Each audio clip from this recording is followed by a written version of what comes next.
নমস্কাৰ আপোনালোক সকলোকে পুনৰবাৰ আপোন চৰ্চৰ অন্য এটা ভিডিঅ'লৈ স্বাগতম জনাইছো। এটিএম কাৰ্ড ব্যৱহাৰকাৰীৰ কাৰণে এতিয়া এটা ভাল খবৰ ওলাই পৰিছে। এটিএম কাৰ্ড ব্যৱহাৰকাৰীসকলে এতিয়া সহজতে 10 টকীয়া 20 টকীয়া আৰু 50 টকীয়া পইচা লাভ কৰিব বুলি জনাইছে ৰিজাৰ্ভ বেংকৰ ফালৰ পৰা। তো বন্ধু বান্ধৱীসকল আপোনালোকে কেনেকৈনো 10 টকীয়া 20 টকীয়া 50 টকীয়া পইচা লাভ কৰিব এটিএম কাৰ্ড ব্যৱহাৰকাৰীসকলে সেই সম্পৰ্কে আজিৰ এই ভিডিঅ'টোত মই আপোনালোকক জনাম।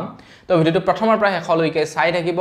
মই শ্ৰীপাঞ্জু গগৈ, আপোনালোকে চাই আছে আপোন চৰ্চ। আহক আৰম্ভ কৰোঁ আজিৰ ভিডিঅ'।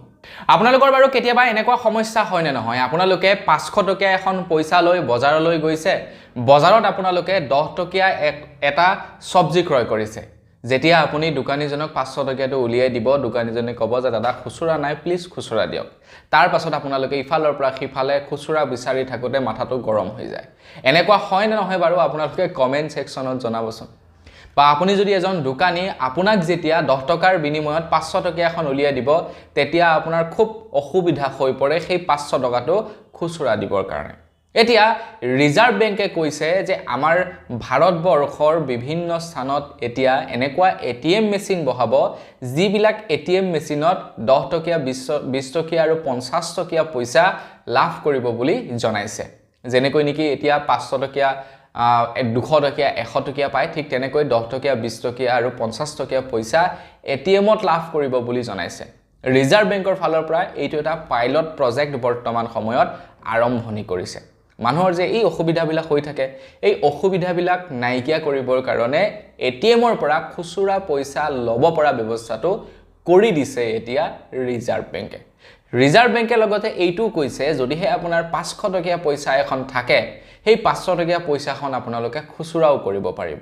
500 টকীয়া পইচাখন এটিএমত ভৰাই দিব, তাৰ বিনিময়ত আপোনালোকে খুচুৰা 500 টকা লাভ কৰিব। মানে 10 টকীয়া 20 টকীয়া 50 টকীয়া আপোনালোকে খুচুৰা পইচা লাভ কৰিব।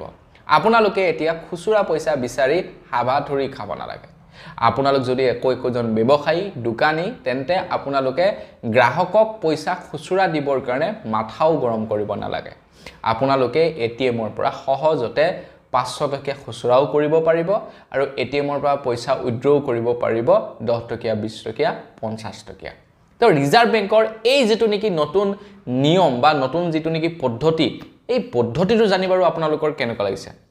কেনেকুৱা হ'ব? ভাল হ'ব নে বেয়া হ'ব? সেই সম্পৰ্কত আপোনালোকে কমেণ্ট ছেকশ্যনত জনাব। তো আজিৰ ভিডিঅ' জনাবলগীয়া সৰু এটা ইনফৰমেশ্যন ইমানে আছিলে। যদি খবৰটো জানি ভাল পালে লাইক এটা কৰি দিব।